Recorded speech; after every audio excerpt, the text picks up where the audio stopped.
Congress party और Congress party के social media department के हेड के तौर पे आप क्या जानकारी दे सकते हैं कि किस तरह की तैयारी आप लोगों ने इस लॉकडाउन के पीछे?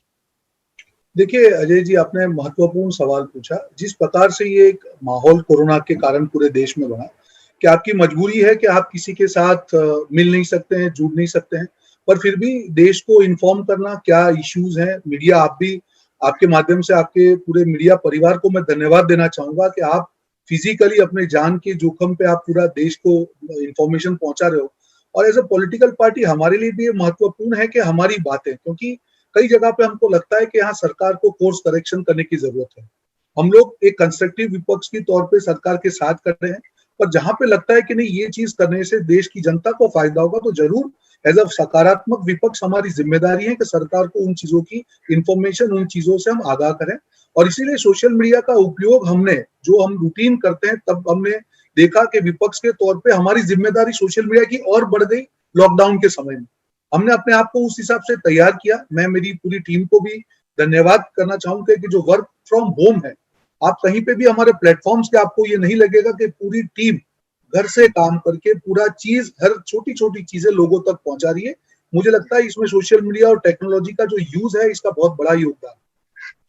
देखिए रोहन जी, चाहे डब्ल्यूएचओ के प्रेसिडेंट हो, उन्होंने भी कहा कि कोरोना से भी ज्यादा खतरनाक है मिस इन्फॉर्मेशन, यानी फेक न्यूज अगर लोगों तक जाता है।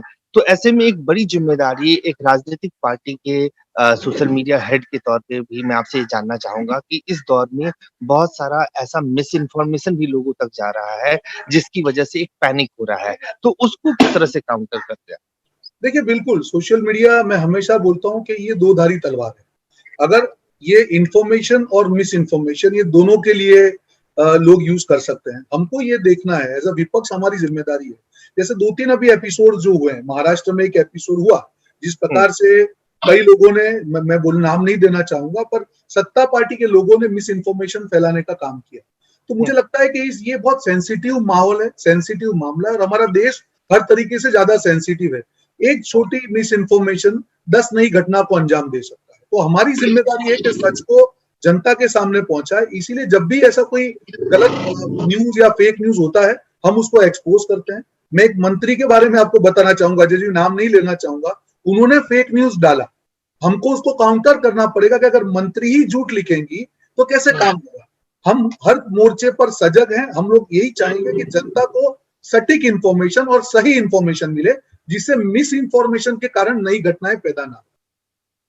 नहीं, इसी से जुड़ा एक सवाल मैं पूछना चाहता हूँ। आईवाईसी के जो प्रेसिडेंट है उनको लेकर कुछ इन्फॉर्मेशन आया। बीजेपी के आईटी सेल के जो हेड है, बीजेपी के प्रवक्ता हैं संबित पात्रा, उन लोगों ने, अमित मालविया, कुछ ब्रॉडकास्टर, कुछ चैनल्स ने भी दिखाया। बाद में पता चला कि वो वकील ही उनका नहीं है। तो इस तरह का एक पॉलिटिकल ब्लेम गेम, चूंकि अभी फिजिकली कुछ भी नहीं हो रहा है, तो सोशल मीडिया पे भी जो एक तरह का पॉलिटिक्स और एक तरह से जो ब्लेम गेम चल रहा है, उसको काउंटर करना भी आज की तारीख में बहुत बड़ा चैलेंज होगा। देखिए, मैं देख रहा हूं कि जिस प्रकार से सत्ता पार्टी को मुद्दों का अवकाश हो गया है। देखिए, जनता क्या चाह रही है। अगर हम लोग शासन में हैं, तो हमको जनता को आश्वस्त करना है। और अगर मैं सत्ता पार्टी के सोशल मीडिया से ताल्लुक रखता हूं, मैं प्रवक्ता हूं, तो मेरी जिम्मेदारियां क्या है कि लोगों को आश्वस्त करें कि डरो मत, हम लोग आपके साथ हैं। ये हो रहा है, पर हमको मिलकर इसको करना। पर वो लोग क्या कर रहे हैं, जिस प्रकार से आपने जो यूथ कांग्रेस वाली बात की, इतना झूठ ये लोग फैला रहे हैं, पकड़े जा रहे हैं, पर उनको कोई शर्म नहीं। पूरा देश देख रहा है। आज उनकी ही विश्वसनीयता कम हो रही है धीरे धीरे। और हम हमारा काम कर रहे हैं विपक्ष के नाते। आज भी आप देखेंगे, राहुल गांधी जी ने जो एमएसएमई है, उनके लिए एक हमने एक वेबसाइट बनाई है, एक ईमेल एड्रेस दिया कि जो भी सुझाव हो, क्योंकि एमएसएमई हमारे देश की जान है, हमारे अर्थतंत्र की जान है, उसको हमको बचाना। मुझे लगता है कि सत्ता पार्टी को, लोगों को, सत्ता पार्टी को, मुझे लगता है प्रधानमंत्री जी को, उनके प्रवक्ताओं को बोलना चाहिए। उन्होंने ट्वीट तो कर दिया, पर मुझे लगता है कि ट्वीट करने से ज्यादा अगर वो अपने प्रवक्ता को समझा लेंगे कि आप इस प्रकार की प्रवृत्ति ना करें, उसका असर ज्यादा होगा। क्योंकि जनता तो जानती है, शायद उनकी बात उनके प्रवक्ता को, उनके लोगों तक नहीं पहुंच पा रही। रोहन जी, एक आखिरी सवाल आपसे ये कि जब ये कोरोना वायरस का पूरा एपिसोड हुआ, बहुत सारी चीजें हुई, बहुत सारे लोग एक जगह से पकड़े गए, लेकिन इसको जिस तरह से एक पोर्ट्रे करने की कोशिश की गई कि एक कम्युनिटी विशेष के लोग इसको स्प्रेड कर रहे हैं, और उसको लेकर सोशल मीडिया में बहुत सारी बातें बहुत सारे लोगों ने की। तो लगा जैसे कि एक विशेष संप्रदाय से इसको जोड़ के दिखाने की कोशिश की जा रही है। उस दौरान कहीं न कहीं आपको लगता है कि आप जैसे लोग या कांग्रेस पार्टी का सोशल मीडिया प्लेटफ़ॉर्म काउंटर करने में आप लोगों को कहीं न कहीं कमी हो गई, जिसकी वजह से इतना सारा मैसेज फैला लोगों को? देखिए अजय जी, बड़े दुःख की बात है। जो भी सरकार है, मेरा ये मानना है कि अगर देखिए फरवरी में 2 बड़ी घटनाएँ हुई। एक, राहुल गांधी ने जब ट्वीट किया, उसके बाद में नमस्ते ट्रम्प जैसी बड़ी एक एक इवेंट की गई प्रधानमंत्री। हुँ, और उसी प्रकार से जैसे आपने जिस जो धर्म वाली बात की, ऐसी एक इवेंट हुई। सरकार की ज़िम्मेदारी है, मैं बोल रहा हूँ जो भी पार्टी सत्ता में है, देश को कोरोना से बचाना है। आपने परमिशन क्यों दी? हमने ये सवाल पूछा है। हम लोग हेड पॉलिटिक्स में नहीं जाना चाहते क्योंकि हम हमारी ज़िम्मेदारी समझते हैं। हम भी उनकी तरह एग्रेसिवली इसको कर सकते थे, पर हमको लगता है कि अगर देश को इससे लॉस है, हम कहीं रुक जाते हैं, हम ज़िम्मेदार लोग हैं। हम ये नहीं चाहेंगे कि हमारे स्वार्थ के लिए देश को नुकसान हो। पर देश को ये चीज़ मालूम है कि आज जो लोग कोरोना के सामने लड़ने में विफल रहे हैं, वो मिस इन्फॉर्मेशन फैलाने के लिए आप किसी की जिम्मेदारी कर पर आप क्या कर रहे थे? आप सरकार में थे, आपने क्यों परमिशन दी? क्यों वीजा के नियमों का उल्लंघन होने दिया? आपको जब इंफॉर्मेशन मिला तब उनको क्यों कंट्रोल क्वारंटाइन नहीं किया? क्यों उनको पूरे देश में जाने दिया? क्यों आपने टेस्टिंग नहीं किया?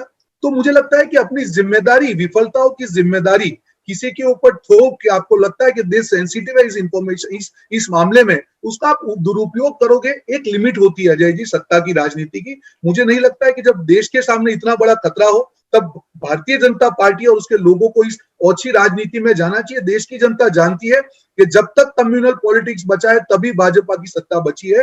वो जो दिया बुझने से पहले ज्यादा जलता है, मैं वही चीज देख रहा हूं। और मैं जिम्मेदारी से आपके साथ बात करना चाहूंगा कि कांग्रेस पार्टी कभी भी हेड पॉलिटिक्स में नहीं जाएगी। धन्यवाद रोहन जी। तो ये कांग्रेस सोशल मीडिया डिपार्टमेंट के हेड रोहन गुप्ता बता रहे थे कि किस तरह से आज के दिन में कोरोना वायरस के इस महामारी के दौर में कांग्रेस का सोशल मीडिया डिपार्टमेंट 24/7 काम कर रहा है।